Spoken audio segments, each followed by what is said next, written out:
channel Ngulik Horor.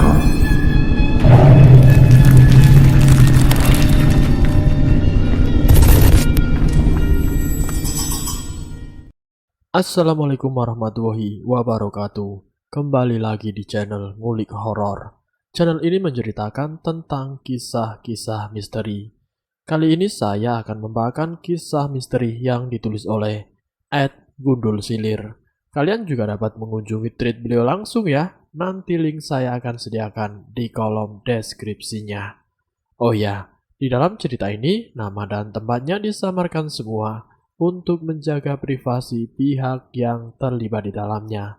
Yuk, daripada kita lama-lama, langsung saja kita simak ceritanya. Bismillahirrohmanirrohim. Kali ini saya akan membawakan kisah misteri yang berjudul Siarah Malam Siji Suro. Tepat di malam 1 Suro, beberapa tahun lalu, aku bersama kelima temanku, sebut saja namanya Heru, Andri, Nando, Kumar, dan juga Nisa, mengunjungi Keramat Solo. Kami ingin melihat kegiatan kirap pusaka setiap malam 1 Suro oleh Keraton Solo. Setiap malam 1 Suro, Keraton Solo melakukan kirap, seperti memandikan pusaka keraton dan mengarak kebo bule berkeliling kota. Banyak dari masyarakat tertarik menyaksikan kegiatan yang dilakukan setahun sekali ini. Begitupun dengan kami berenam. Kami turut menyaksikan datang ke Keraton Solo. Setelah melihat kirap keliling, kami masih ingin melanjutkan malam bersama, sekedar berkeliling kota Solo atau sepedaan di alun-alun kota. Nisa yang paling bersemangat waktu itu. Karena tidak ada tujuan, aku memberi saran untuk berziarah ke makam Pak Harto, mantan Presiden RI. Makam Pak Harto berada di daerah Gunung Lawu. Mereka berlima menyetujui saranku. Pukul 1 dini hari, kami berangkat dari kota Solo ke Matesi, makam Pak Harto. Di tengah perjalanan, kami dikagetkan dengan segerombolan pemuda yang membahayakan semua pengendara kendaraan bermotor. Para pemuda itu mengayunkan sebatang bambu pada pengendara yang lewat. Ada mobil yang berhenti dan memilih untuk putar balik. Saat melewati mereka, terlihat seorang pemuda tergeletak di jalan. Entah apa sebabnya, kami juga tidak tahu, karena tidak berhenti menanyakannya. Kurang lebih 1 jam perjalanan, sekitar jam 2 dini hari, kami sampai di lokasi makam Pangeran Sambernyawa yang letaknya di bawah makam Pak Harto. Lalu kami pun beristirahat sejenak sebelum naik ke makam, sekedar ngopi dan sebat untuk menghangatkan badan dari udara malam yang dingin. Setelah istirahat selesai, kami mulai naik ke makam dengan akses tangga yang tinggi. Jumlah anak tangganya adalah ratusan. Dan setiap anak tangga terdapat beberapa patung kecil di kiri dan kanan tangga. Entah perasaan kita atau bagaimana, seolah mata patung-patung ini seperti memperhatikan kita. Di sepanjang jalan naik dibuat beberapa pos untuk istirahat para peziarah, supaya bisa istirahat saat lelah naik atau turun. Di pos pertama ada sebuah musola kecil. Kami pun berhenti untuk wudhu terlebih dahulu. Di musola itu kami bertemu bapak-bapak peziarah yang menginap. Saat aku, Heru, dan Andri berada di tempat wudhu, dari jauh Nisa melihat sesosok pocong yang melayang di atas kita bertiga yang sedang berwudhu. Awalnya hanya nampak seperti kain putih terbang. Lama-kelamaan terlihat jelas bentuk pocong. Nisa pun ingin berteriak kepada kami, namun suaranya tidak bisa keluar. Dia hanya diam membisu menahan rasa takutnya. Sebenarnya Nisa tidak memiliki kepekaan melihat makhluk halus, tapi karena saat itu Nisa sedang datang bulan, maka makhluk halus menampakkan diri kepadanya yang masih bau darah. Di antara kami berenam, aku, Heru, dan Nandolah yang memiliki kepekaan terhadap makhluk halus. Setelah berwudu, kami melanjutkan perjalanan menaiki anak tangga menuju ke makam. Tapi saat itu Nisa meminta turun dan tidak melanjutkan naik ke atas. Sepertinya dia terlalu takut. Karena tidak tega melihat Nisa yang seorang wanita turun sendirian di tempat ini, maka Andri berinisiatif menemani Nisa. Tapi ternyata Kumar juga ingin ikut turun karena dia juga takut. Nando pun turut ikut karena merasa bajunya kotor akibat mabuk perjalanan. Singkat cerita, akhirnya mereka berempat turun kembali. Tinggal aku dan Heru kembali melanjutkan perjalanan naik ke makam. Aku dan Heru berjalan pelan menaiki tangga ke atas. Entah karena udara malam yang dingin ditambah pepohonan yang rimbun di kiri dan kanan jalan, nafas kami terasa sesak. Atau mungkin mereka mengerumuni kita, karena pada jam-jam itu makhluk halus akan beredar. Kita berdua tetap melanjutkan perjalanan naik dengan nafas yang gak tersengal, lelah dan sesak. Kemudian di tengah perjalanan kita bertemu 3 orang bapak-bapak yang berjalan turun.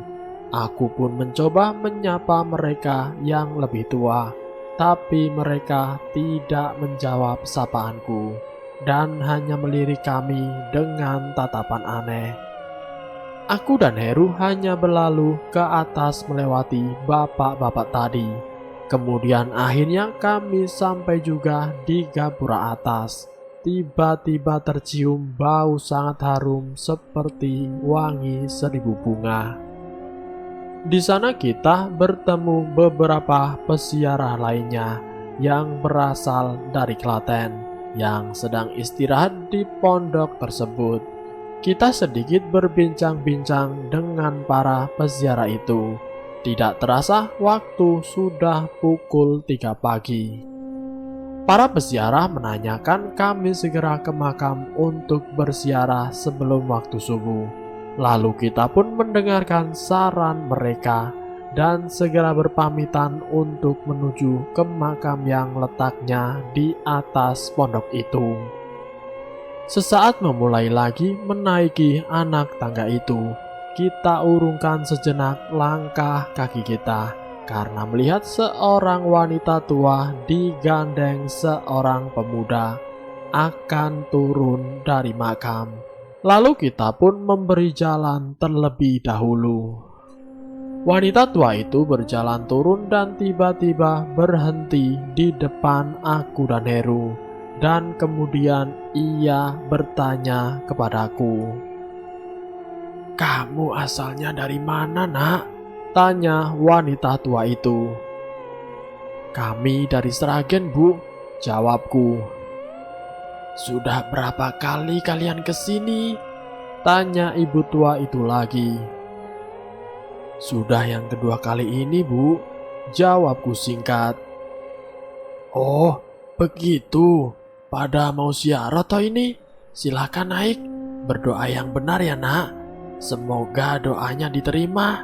Pada sehat dan selamat ya, Nak," ungkap ibu tua itu. "Iya, Bu, terima kasih ya," ucapku sambil berlalu. Aku dan Heru melanjutkan naik ke atas makam. Walaupun sebenarnya aku masih bingung campur kagum terhadap wanita tua tadi. Aku yakin beliau bukan wanita tua biasa. Di balik senyum lembutnya nampak kewibawaan yang kuat dan warna aura yang terang terpancar dari tubuhnya. Sesampainya di makam, aku berusaha berdoa dengan khusyuk, tapi perasaanku tidak tenang. memikirkan keempat temanku yang tidak ikut ke makam. Benar saja perasaanku menandakan hal yang kurang baik untuk teman-temanku di bawah. Karena Andri ingin naik juga ke makam untuk ziarah, Andri membujuk Nisa yang masih ketakutan untuk naik ke atas lagi. Lalu Nisa pun akhirnya mau naik lagi. Tapi dalam perjalanan tiba-tiba Nisa menangis sesenggukan dan memegang Andri kuat-kuat. Andri tidak begitu menyadari bahwa mereka berdua sudah dikerumuni makhluk halus yang begitu banyak. Berbeda dengan Nisa yang sensitif karena sedang datang bulan. Walau sebenarnya Andri juga takut, tapi dia terus memberanikan diri demi Nisa, wanita yang dia sukai. Lalu bulu kuduk Andri meremang, kakinya pun lemas, dicampur bingung dan khawatir pada Nisa yang masih menangis sambil menutup matanya. Andri memutuskan mengajak Nisa turun kembali, karena keadaan yang tidak memungkinkan untuk ke atas menuju makam. Kemudian mereka turun dengan rasa takut yang teramat sangat, tidak beda jauh dengan Nando yang merasa badannya masih kotor dan sadar tidak seharusnya naik ziarah ke makam. Nando memutuskan untuk sekedar jalan-jalan tidak jauh dari sekitar makam. Nando berjalan-jalan dan menemukan jalan setapak.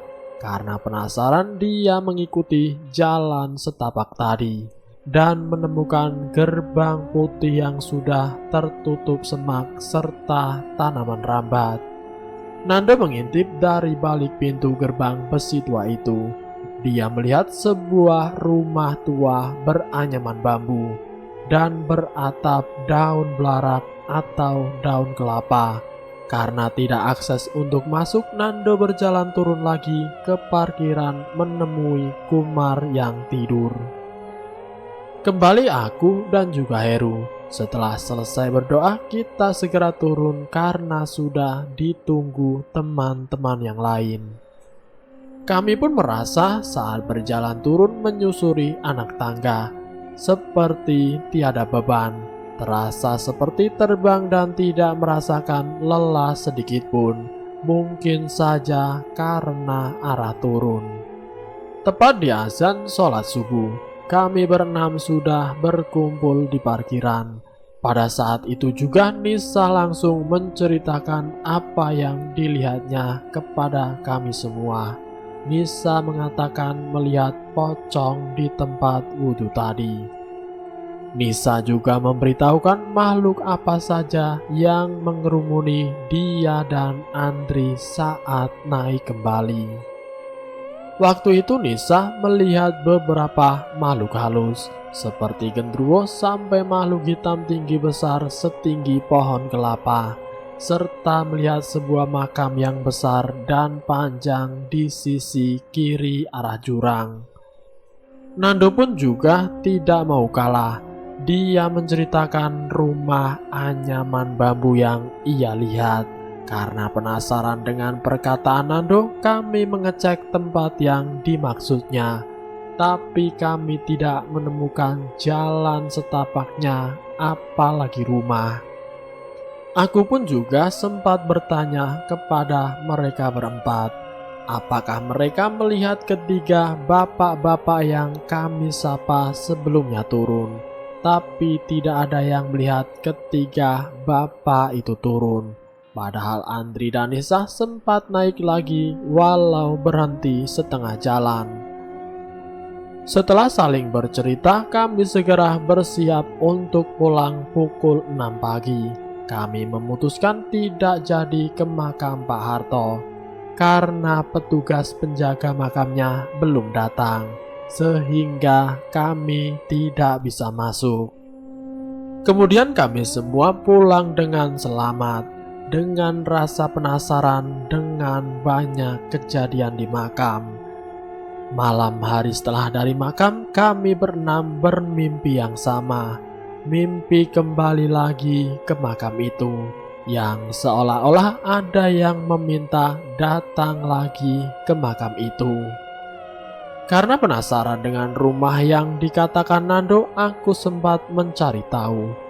Dikatakanlah rumah itu adalah rumah juru kunci pertama dari makam tersebut. Tapi anehnya rumah itu tidak ditemukan, begitu pula jalan setapaknya. Dikatakan pula apabila berziarah ke makam tersebut dengan niat yang baik, juga dengan doa yang sungguh-sungguh, maka keinginannya akan terpenuhi. Entah benar atau tidak, tapi kata temanku, keinginan mereka ada yang terpenuhi, meski kami tidak tahu keinginannya apa. Pernah satu ketika aku ziarah lagi ke makam itu bersama teman-temanku lagi. Kami bertemu mas-mas yang tujuan ziarahnya adalah mencari pusaka gaib. Tapi anehnya mas itu sepertinya tidak kunjung dapat. Sampai bertemu temanku yang peka dan banyak bertanya pada temanku itu. Sampai ada seorang bapak yang sudah turun ke bawah, sampai menyempatkan diri naik lagi untuk memberitahu kami, mas-mas yang kami temui itu tujuannya kurang baik. Kami disuruh berhati-hati. Bapak-bapak yang berpenampilan kejawen yang baik hati sampai menyempatkan diri untuk naik lagi, padahal jalannya tinggi. Bahkan bapak itu menyapa kami terlebih dahulu yang lebih muda darinya. Semoga kami bisa bertemu bapak itu lagi jika kami ke sana lagi. Kemudian saya akhiri cerita ini. Itulah kisah misteri yang berjudul Ziarah Malam Siji Suro. Semoga dari cerita ini kita bisa mengambil hikmahnya. Dan pesan dari saya, selalu sopanlah kepada siapapun, apalagi pada orang yang lebih tua. Berdoalah dan salam sebelum masuk ke suatu tempat, seperti di makam. Diusahakan jangan ke makam kalau kamu wanita yang sedang haid. Makhluk halus suka pada bau darah. Jangan terlalu takut pada makhluk halus yang sejatinya lebih lemah daripada manusia. Selalu bersikir dimanapun kamu berada. Teruslah berpikir positif. Ambil sisi positifnya dan buang jauh-jauh sisi negatifnya. Terima kasih sudah mampir di channel kami. Jika kalian tertarik dengan video kami, silahkan tekan tombol like, share, dan komen. Tekan subscribe untuk mengikuti video kami selanjutnya. Wassalamualaikum warahmatullahi wabarakatuh.